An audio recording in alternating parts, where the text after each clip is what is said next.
suis intéressée donc au végétarisme il y a quelques années lorsque, sensibilisée à la cause animale, j'ai voulu moi-même devenir végétarienne. Et il s'est trouvé que j'ai eu beaucoup de mal à m'appliquer ce régime et à l'intégrer à mes habitudes alimentaires. Donc ça s'est vraiment posé comme un problème pour moi. Et ça m'a poussée à m'interroger en fait au lien entre engagement dans la cause végétarienne, entre voilà, d'un côté les idées et les convictions et de l'autre la mise en pratique du régime alimentaire qui pour moi n'allait pas de soi. J'ai voulu étudier cette question en sociologie à l'époque actuelle, à l'occasion de mon master. Je me suis demandé où partir pour étudier cette question. Je pensais remonter aux années 1970, puisque c'est la période durant laquelle on a un avènement de la cause végétarienne en même temps que l'essor de préoccupations pour la cause animale et la cause environnementale. Et au final, en cherchant, je me suis rendu compte qu'il fallait remonter beaucoup plus loin pour trouver les racines du mouvement végétarien actuel, et notamment à une période clé pour moi et pour ma thèse, qui est la fin du 19e siècle.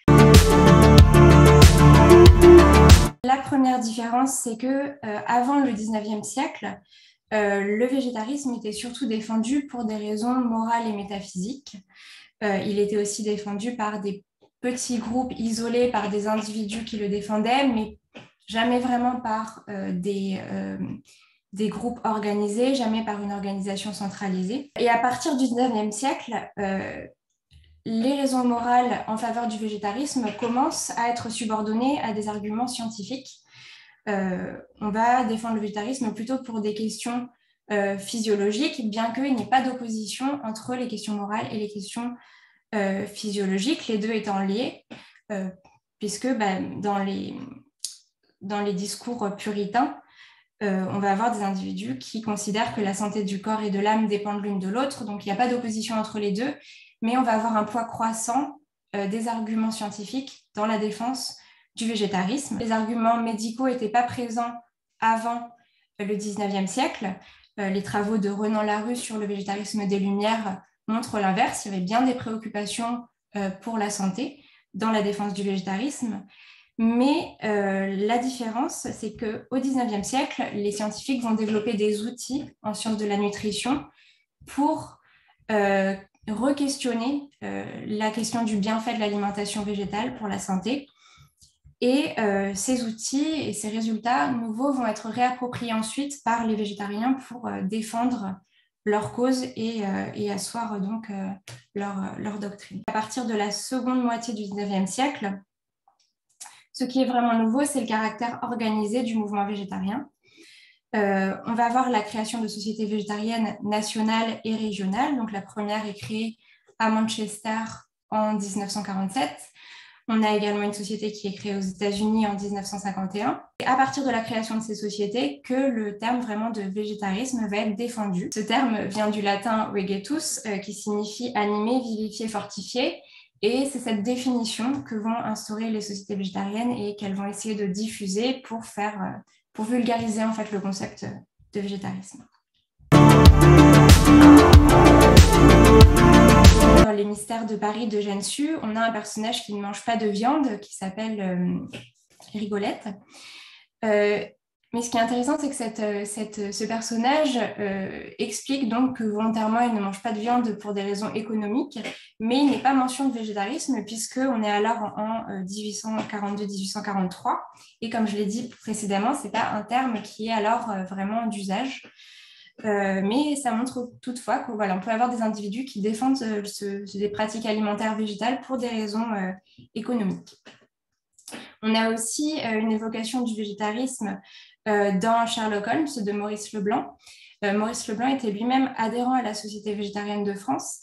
Et c'est intéressant de noter que, par exemple, en 1906, dans Arsène Lupin contre Sherlock Holmes, il évoque le végétarisme de son personnage. On trouve aussi des œuvres qui visent explicitement à défendre le végétarisme au travers de la littérature.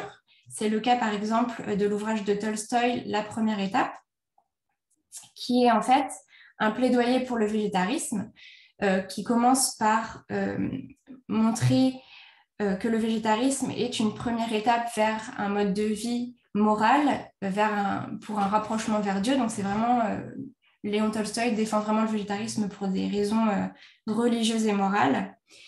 Et dans cet ouvrage, on trouve aussi une description de sa visite aux abattoirs qui est extrêmement frappante. Il décrit le meurtre et le dépeçage donc d'un taureau. Il faut vraiment insister sur la diversité des engagements dans le végétarisme et la diversité des motifs pour lesquels on s'engage dans le végétarisme. On peut tout de même considérer que ce qui est politique dans le végétarisme, c'est vraiment le projet de changement social qui est porté par ceux qui vont revendiquer le végétarisme et sa diffusion. En effet, les végétariens, les défenseurs du végétarisme que j'étudie à la fin du XIXe siècle vont s'inscrire dans la réforme sociale, ils vont se revendiquer comme des réformateurs sociaux et des hygiénistes, et ils vont prôner une certaine conception de la réforme sociale. Selon eux, pour résoudre les maux de la fin du XIXe siècle, comme les guerres, la misère ouvrière, ou encore la prédominance d'un certain nombre de maladies comme l'alcoolisme, la tuberculose, etc., il faudrait réformer les comportements individuels et changer les habitudes alimentaires des individus. Pour eux, le grand problème, c'est tout simplement l'habitude et les mauvaises mœurs des populations, et notamment des populations ouvrières qui n'ont pas les moyens de l'alimentation à laquelle ils prétendent, c'est-à-dire l'alimentation carnée. Pour eux, ce n'est pas une manière efficace de s'alimenter, ce n'est pas une alimentation qui permet aux hommes d'être productifs, et ce n'est pas une alimentation qui permet aux soldats de gagner la guerre, tout simplement. On voit bien que le végétarisme est porteur de grands espoirs et qu'il permettrait de résoudre un grand nombre de problèmes sociaux. Et c'est en ça qu'on peut considérer que le végétarisme est quelque chose de politique à partir de la fin du XIXe siècle. C'est à cette période-là, à partir du début du XXe siècle, qu'on va avoir la diffusion de livres de recettes qui vont être réédités plusieurs fois. Par exemple, La table du végétarien de Karl Otto Schulz, qui est un Allemand. Ce livre de recettes a été traduit de l'allemand par les membres de la Société végétarienne de France et édité au nom de l'association. Ils essayent d'atteindre une diffusion assez large de leurs idées au travers de ces publications, et en les mettant en circulation, ils vont les envoyer à des acteurs clés de la diffusion des idées et de l'éducation, par exemple les instituteurs et les institutrices, également des membres du clergé. Donc à ces personnes-là, on leur envoie gratuitement ces brochures. La Société végétarienne de France vend également ses ouvrages par correspondance, et elle met en place des bibliothèques circulantes. Les défenseurs du végétarisme essayent de donner l'exemple avec des banquets végétariens, ce qui est facilité au cours du XXe siècle par la création et la multiplication de restaurants végétariens à partir des années 1910-1920. Dans les années 30, ils vont également mettre en place des pique-niques végétariens. Les défenseurs du végétarisme œuvrent pour rendre le plus accessible possible des denrées qu'ils jugent essentielles à la pratique du végétarisme. C'est le cas par exemple du pain de Graham, qui est l'un des premiers aliments auxquels on reconnaît la vertu de pouvoir remplacer la viande. Ça, on le remarque dès les années 1880. Puisque c'est un aliment très riche et qui peut se fabriquer chez soi. Donc, on va promouvoir la recette des pains de Graham, et on va également demander à des boulangers de produire le pain de Graham pour essayer de le diffuser parmi les consommateurs.